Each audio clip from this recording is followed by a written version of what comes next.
Hey guys, welcome back to today's video. Today is Friday, October 9th, 2020, and today I'm going to be taking a look at a 2020 electoral map based off polling data. So, what inspired me to do this? Well, mainly I've done these a couple of times throughout the channel.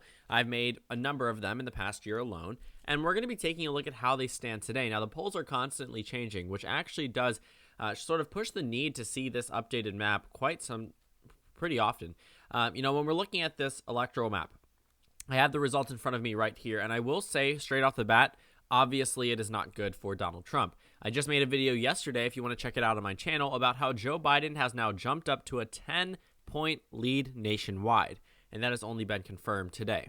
He was leading by 9.8%, which actually was his largest lead ever throughout the entire campaign cycle, and today we see him now jump up to officially higher than 10% at a 10.2% lead with roughly 52% of the national popular vote share. Let's take a look at the electoral map. Now, obviously, these polling numbers are going to be reflecting mainly what the national average says. Biden is leading in a number of key battleground states, and that possibly, won't change over the next couple of days. It's possible that Trump absolutely wins some of these battleground states before the election, but the point is that Joe Biden is doing very well. I actually got my information from a map at map.jacksonjude.com. I will link it in the description box. Hopefully I remember. I'll write it down. I will remember. I'm making a commitment to it, but you can go ahead and find it out. You just click the download button, and then you click load. And then it'll give you the most recent projection. This is the projection based off 538, and it also has the polls. If you click this, I'm not going to click it because that's the purpose of this video, but this is the map based off of the chances of winning each state. Very good resource. Definitely recommend checking it out. Now let's get back to my map. So we're going to be looking at the safe states first. I think that's pretty general, but to be completely honest with you, I am shocked by the amount of safe states that were, or the lack of safe states, might I say, for Donald Trump. Now, for Joe Biden, he has absolutely nothing to worry about. We're going to go through the order that I wrote it down. It's not in alphabetical order. It's just the way that I saw them first. So, obviously, the West Coast is safe. Now, I normally characterize Oregon as likely, but the data indicates that Biden is actually up by 19%, well over the needed safe margin of 15%. For the following other states, he's up by 27 to 30% within these other states, Hawaii, Washington, and California. So that's not really a surprise. Illinois joins the safe Democratic column with New York, Vermont, New Jersey, Maryland, my home state, Delaware, Connecticut, Rhode Island, Massachusetts. Actually, this one is actually pretty surprising. Maine at large, which went to Hillary Clinton by 3% in 2016. Maine's first district, which is not a surprise. And then, of course, the District of Columbia. Those are all of the safe Democratic states based off polling data. That puts Biden at 185. While that's nowhere near the needed number of 270, Donald Trump does fare a lot worse in terms of safe Republican states. North and South Dakota join the bunch. Wyoming, Idaho, Oklahoma, Arkansas, Kentucky, West Virginia, and Nebraska's 3rd district, and Alabama. That's it. When we're looking at these numbers, you'd be very surprised to see that that Utah is not safe, that Kansas is not safe, that Alaska is not safe, and Alaska isn't even likely. I'll tell you that straight off the bat. Alaska is not even considered a likely state. Why? Because Donald Trump's appeal to these groups has dissipated. Sure, he's absolutely going to carry a number of these likely and lean Republican states, probably all of them. But at the same time, you do have to recognize that where President Trump previously won by 20, 30%, he's no longer leading by even 15%. 15. That's all the threshold is in order to reach a safe state. And we're working in a scenario where somehow, in some universe, which is this one, that Kansas is a likely Republican state. In fact, it's one of the closer likely states. It's single digits. It's not as if it's a 12, 13-point state. We do have those in the likely Republican column. Kansas is not one of them. Kansas, we can actually take a look right now. I'll tell you, Kansas is, I believe, a 6.7% margin, 6.8%. I was off by 0.1. That's substantial. In a time period where Trump did lead by 12, 13%, he's down to 7%. Anyways, we'll move past that. Let's move over to the likely Democratic states. Now, you can see straight off the bat that Joe Biden runs ahead of Donald Trump by roughly 140 electoral votes. That's substantial. For the likely Democratic states, I'm looking at it now. I think Biden wins the election based off that alone. And that's very surprising given that we're 25 days out. So let's start.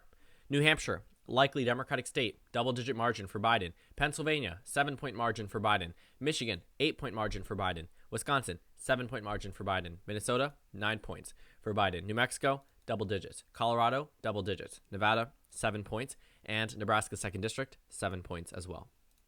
Where does that put Biden? 266. He doesn't win. You're right. Well, we have a number of other states to characterize, but looking at these likely Democratic states, let's take a look at the flips. Actually, no, I forgot one. Biden does win. The state of Virginia, I did not characterize.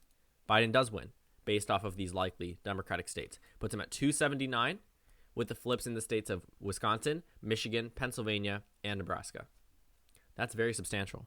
I mean, we're looking at an election that's shaping up to be possibly a landslide for the former vice president. Now, I know we've been talking about how the race will inevitably narrow up, and it's not just that. The Republican Party is claiming victory at debates that they clearly aren't winning. The Republican Party is acting as if they are on track to retain the Senate and possibly win the presidency. Now, who am I to predict the future? An October surprise could drop against Joe Biden the same way it did against Hillary Clinton and take this what seems to be an insurmountable lead and turn it into a loss. But at the same time, Donald Trump has had 4 years to retain this base. And as you can see on your screen, states that would have been characterized as safe 4 years ago, 100 electoral votes that were safe 4 years ago are no longer safe. They're likely, sure, but you have to realize that if Trump's losing his base in Missouri and Indiana, where the vice president is from, can you imagine the loss of support in key battleground states where he only narrowly won by a percentage or less 4 years ago? I'm looking at Wisconsin, Michigan, Pennsylvania, Florida. These 4 states were won by a percentage point or less by President Trump 4 years ago, and he's not leading in any of them today, amongst other states. So let's talk about the likely Republican states. Let's add Donald Trump's numbers up to a reasonable point.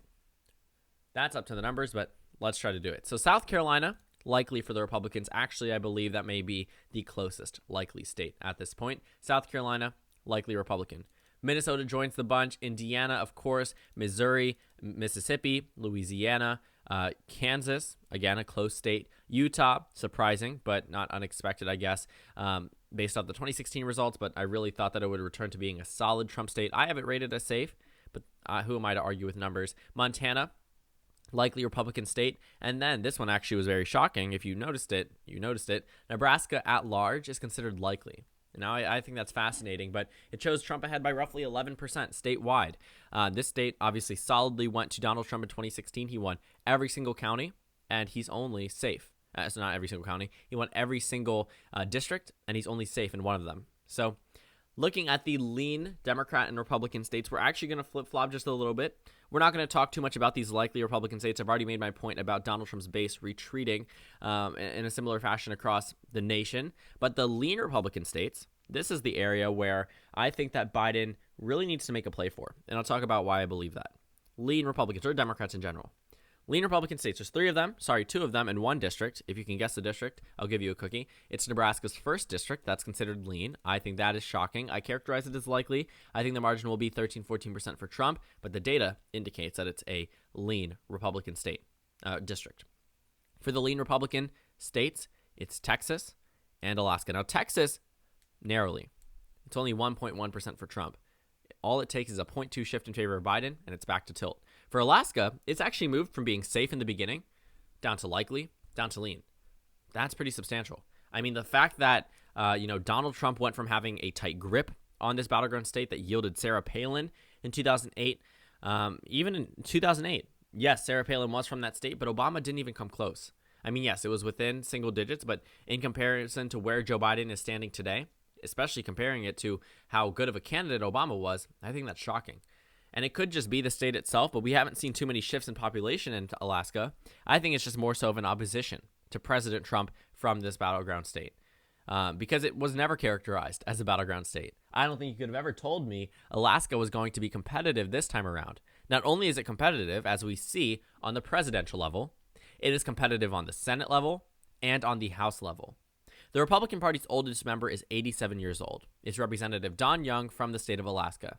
He might be on his way out. We don't really see any A-plus rated pollsters out of this state, which is why I'm really hoping the New York Times really does poll Alaska, but that's entirely up to them, and Twitter, but entirely up to them. As for the Senate race, we're seeing a close race between Dr. Al Gross and Senator Dan Sullivan. It is going to be very competitive. And now on the presidential level, Donald Trump is sure leading Biden, leading him by a lean margin, but it shouldn't have been even remotely competitive this time around. So Alaska, Texas, Nebraska's first lean Trump states or districts. You know what that means for the remaining 96 electoral votes?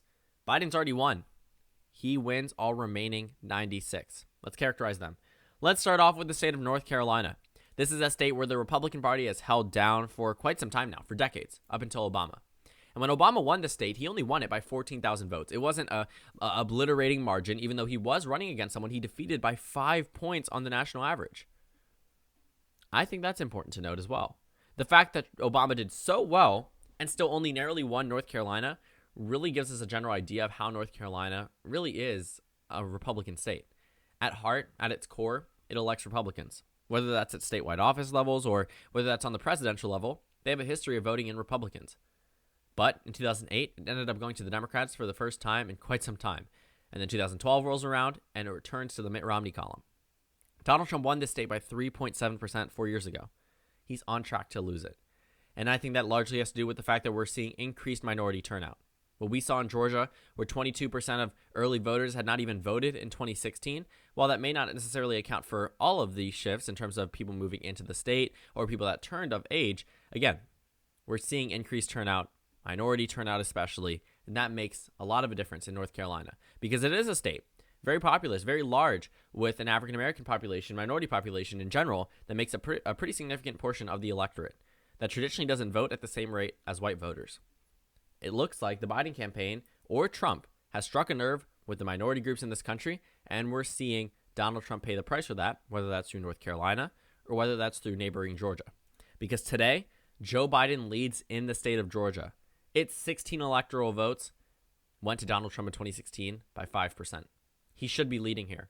This is a state that handed Mitt Romney a 9-point victory. This is a state that went to John McCain. I mean, no Democrat has won the state of Georgia since 1992. Since the last century. And now Joe Biden leads in this battleground state today because of suburban white voters and expected increased minority turnout. Combination of the two, practically a death sentence to President Trump's re-election campaign.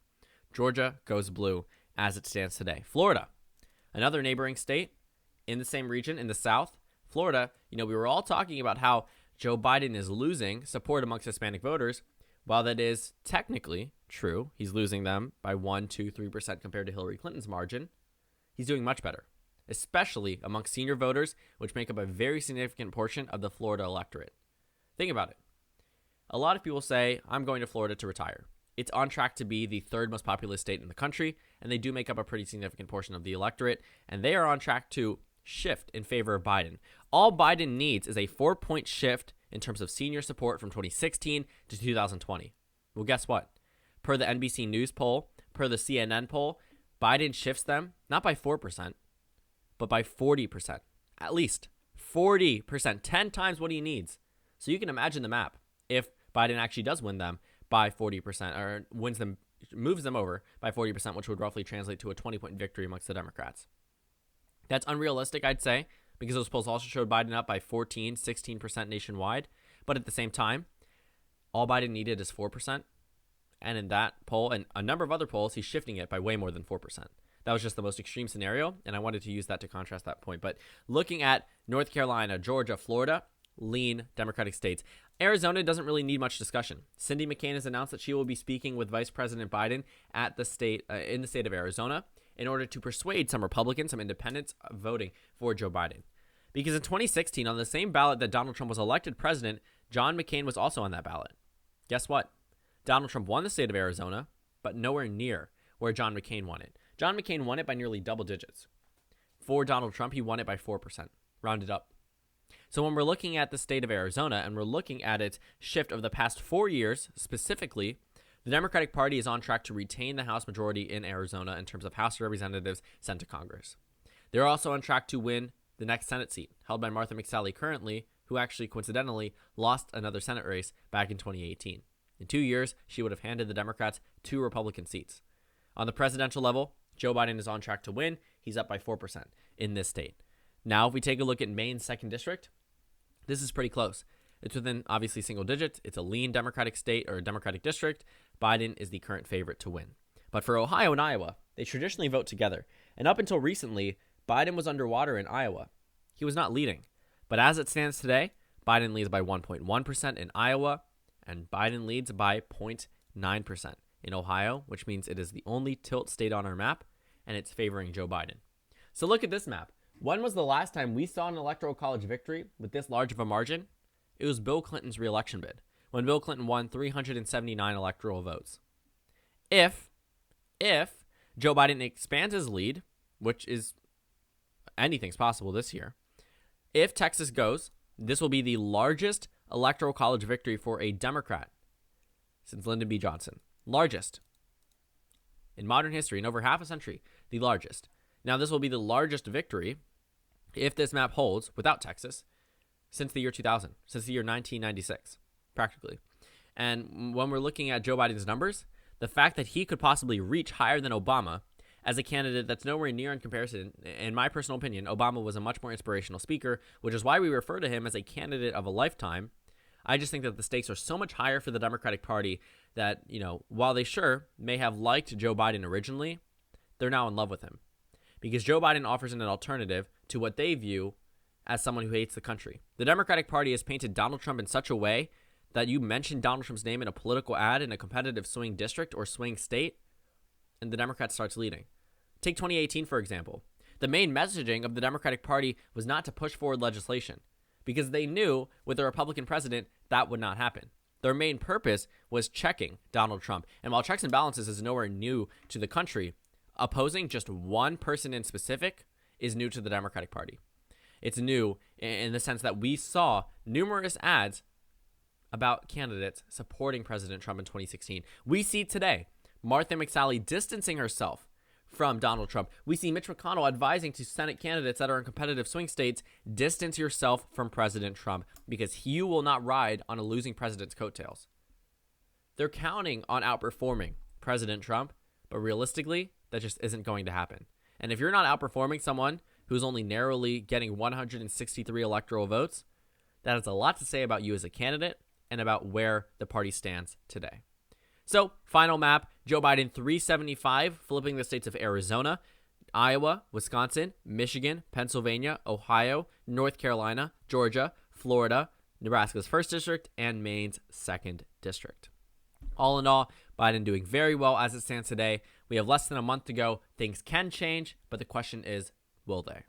So thank you guys so much for watching this video. Make sure to comment down suggestions below. Subscribe on the left if you haven't already, and check out the Instagram and Twitter. At the bottom left of the screen, there's also a Discord link for you to go ahead and join. On the screen, there's a video you can watch, and then a playlist for my 2020 election videos. There's roughly 200 videos in that playlist if you just want to watch them, dating all the way back to the beginning of the year. Again, thank you guys so much for watching, and I will see you all later today.